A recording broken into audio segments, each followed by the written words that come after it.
talk a little bit about your prayer life. Like, what has that looked like for you? How has that developed from being someone who that prayer wasn't a part of your life to a person that's very much a part of who you are, of listening to the Spirit? It starts off sometimes like a checklist, like a box you have to check every day. You're just getting it done. Mm-hmm. It started off like that, where every day I did the Bible in a year. And I'll be honest with you, the first time around, I wasn't getting much out of it. It was difficult to go through the Old Testament. I was doing it as like a checklist, like this is something I want to do.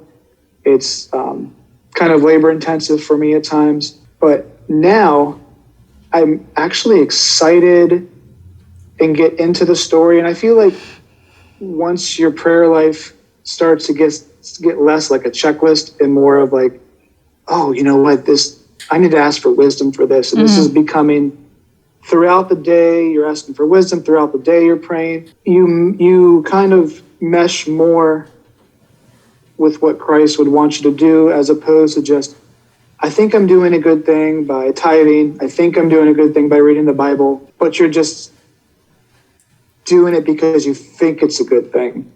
Now, I would say it's always going to keep maturing. But I would say now it's more or less like I've actually seen the fruit from keeping God first and leaning on his wisdom.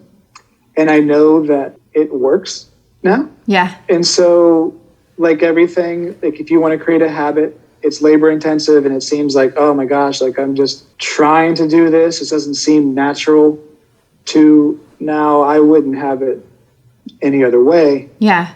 And just by doing that has changed everything. That's awesome. So if there was somebody watching this that is a new believer and they're like, yeah, I want what you're talking about. I want to be like Christ. I want to learn scripture. I want to be led by the Spirit. I want to listen to the Spirit. But they're like, I don't know how. What would be your first step for them? Like, what would you tell them? What I had to do was, Lord, I can't do this anymore. I have exhausted all of my resources. I don't know how to live life properly. And you have to submit yourself and you have to basically say, I am lost. I'm done. Mine came personally, it doesn't sound humble to say it, but I truly came from a place of exhaustion and not knowing where else to go. Yeah.